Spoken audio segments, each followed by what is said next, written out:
안녕하세요. 최 박사입니다. 오늘 드디어 판사님을 모시고 존엄사 이야기를 하게 되었습니다. 안녕하세요. 네, 안녕하세요. 현용선입니다. 초대해 주셔서 감사합니다.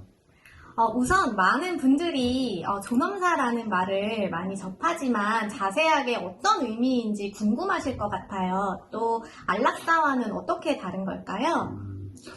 존엄사는 말 그대로 존엄하게 죽는 것을 말합니다. 안락사는 죽음의 시기를 임의적으로 앞당기는 의미를 포함한다고 볼 수 있고요. 안락사는 약물 투여 등 자기적 방법을 쓰는 적극적 안락사와 연명치료 중단과 같은 소극적 안락사로 나누어질 수 있습니다. 소극적 안락사가 존엄사와 같은 의미로 쓰여지기도 하지만 존엄사는 포괄적으로 모든 인도적으로 도움받는 죽음을 말한다고 할 것입니다. 우리나라에서는 2018년부터 호스피스 완화치료 및 임종과정에 있는 환자의 연명의료 결정에 관한 법률이 시행되고 있잖아요. 그럼 우리나라는 안락사의 형태 중에서 소극적 안락사만을 허용하고 있는 셈이네요. 네덜란드나 스위스와 같은 나라들은 적극적 안락사도 허용하고 있는데요. 적극적 안락사가 왜 필요한 것인지, 또 누구에게 필요한 것일까요?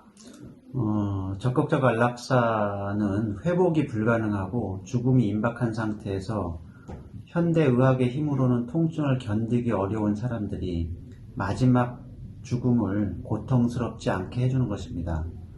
말기암의 경우에 진통제가 거의 듣지 않는 상황에 오게 된다고 하니 얼마나 고통스럽겠습니까? 그리고 가장 중요한 것은 자유의지가 있는 상태에서 스스로 선택했을 때 이를 도와주는 것이지 가족의 동의로 안락사를 진행하지 않는다는 것입니다. 보통 안락사가 법적으로 허용이 되면 병구안하는 가족의 눈치를 보다가 안락사를 선택하지 않을까 이런 생각을 할 수도 있을 것 같습니다. 그럼 안락사를 선택할 수밖에 없는 이런 상황을 자유의지라고 볼 수도 없을 것 같은데 이런 경우는 어떻게 생각하세요? 가족의 눈치를 본다는 것은 경제적인 부담 때문일 것 같습니다. 네덜란드나 스위스 같이 적극적 안락사를 도입하고 있는 나라들의 경우에는 복지가 잘 되어 있기 때문에 병원비에 대한 부담이 한참 적겠죠. 사실 이런 차원에서 우리나라의 경우 적극적 안락사를 논하는 것이 아직 시기상조일 수도 있지만 안락사의 문제는 앞으로 그렇게 갈 수밖에 없는 흐름이고 안락사의 남용을 없애기 위해서 의료복지뿐만 아니라 이를 위해 필요한 것들을 미리 대비하고 준비해 놔야 될 필요가 있습니다. 그리고 엄청난 고통 속에서 병을 견디고 있는 내 가족이 있고 그 고통을 목전에서 지켜보고 있다면 죽음이 임박했을 때 고통 없이 마지막이 편안하도록 해주고 싶은 마음은 죽음을 앞둔 사람에 대한 인간 존중이고 이러한 시각으로 안락사를 생각해 주셔야 합니다. 안락사가 꼭 필요한 사람들이 있고 그러한 사람들을 위해 범위를 제한해 놓아야 한다는 것입니다.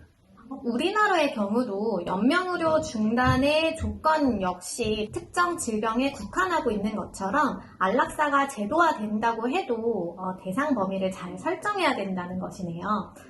판사님, 그럼 현재 적극적 안락사 같은 경우 우리 법대로라면 어떻게 해야 되는 건가요? 적극적 안락사의 경우에 우리 법대로라면 명시적 청탁이나 촉탁이 있을 때면 촉탁 승낙에 의한 살인죄, 그렇지 않으면 일반 살인죄가 성립되죠. 즉 살인죄로 처벌받게 되는 것입니다. 최근에 말기암 환자인 친구 부탁으로 친구를 죽게 한 사건이 있었는데 촉탁 승낙 살인죄로 징역 1년을 받았습니다. 안락사를 인정하지 않는 현재 우리 법 체계상으로는 불가피한 처벌입니다. 제가 지난 영상에서 판사님께 질문을 댓글로 달아달라고 부탁을 드렸었는데요. 우리나라에서 안락사가 합법적으로 가능하려면 어떤 법이 바뀌어야 하는지, 또 유교 사상이 강한 우리나라에서 가능한 것인지에 대한 질문이 있었습니다. 앞서 언급한 호스피스 완화 치료 및 임종 과정에 있는 환자의 연명 의료 결정에 관한 법률. 이 법률이 있습니다. 이 법률은 연명 의료 중단에 관해서만 규정하고 있어요. 연명 의료 중단에서 더 나아갈 수 있도록 새로운 법 체계를 정비할 필요가 있습니다. 한편 법률은 사회의 인식, 문화, 관습이 어느 정도 정착된 후에 만들어지는 것이 보통인데 아직 우리나라에서는 적극적 안락사에 대한 인식이 크게 없는 것 같습니다. 합법화되기에는 많은 시간이 필요할 것 같아요. 충분한 사회적 합의가 먼저 따라야 하겠습니다. 우리 국민이 과연 내 자식, 내 부모의 적극적 안락사를 받아들일 수 있을지, 남의 일이라면 이성적 객관적으로 판단하면서도 막상 내 일이 되면 매우 감정적이 되는 경우를 많이 보았기 때문에 쉽게 받아들일 수 있는 문제는 아닙니다. 한편 사람의 죽음은 사망자 개인의 사적인 영역으로만 볼 수 없는 부분이 존재합니다. 사람이 사망 후에는 유족의 상속이라는 문제가 생기거든요. 상속 문제로 가족 간의 다툼이 생긴 경우를 많이 보았습니다. 사망 시점에 따라서 상속 재산이나 상속인의 지위에 변동이 생길 가능성이 있어서 적극적 안락사의 경우에는 상속과 관련해서 분쟁이 발생할 소지도 있습니다. 그러니까 사회적 합의를 통해서 합법화된다고 해도 참 풀어야 할 문제들이 많이 있군요. 또 질문이 있었는데요.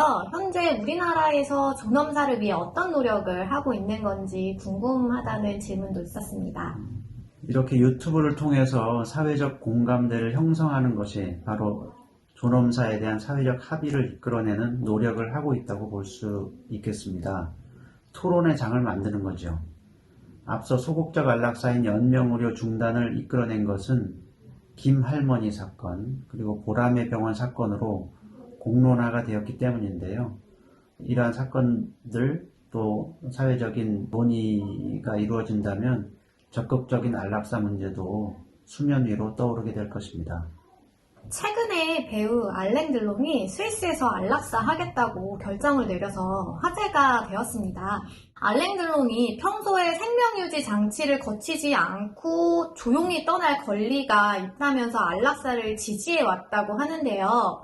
이런 유명인들의 안락사 결정은 사회에 논의를 불러일으키는 불씨가 되기도 합니다. 저 역시 태어나는 것은 나의 의지로 하지 않지만 죽는 것은 스스로 죽을 시간과 방법을 정하고 자기 결정으로 죽는다는 것은 인간의 권리라는 생각이 듭니다. 스스로 선택한 마지막 삶이라고 해도 떠나보내는 사람 입장에서는 참 슬픈 일일 것 같습니다. 우리나라에서 장례식은 좀 엄숙하고 슬프게 생각하고 있는 것 같아요. 마지막 삶을 선택하는 것이 가능하다면 장례의 모습도 좀 달라지지 않을까요? 박사님 의견에 공감합니다. 앞으로 존엄사에 대한 논의가 활발히 이루어졌으면 좋겠습니다. 마지막으로 판사님은 어떤 죽음을 맞이하고 싶으신지 궁금합니다. 저 역시도 제 의지로 나의 마지막 삶의 모습을 결정할 수 있기를 바랍니다. 오늘 너무나 유익하고 좋은 대화 감사드립니다. 최 박사의 존엄사 이야기에 종종 들러주셔서 존엄사 논의의 빈 공간을 또 채워주시길 부탁드립니다. 감사합니다. 감사합니다. 다음에도 또 초대해 주세요.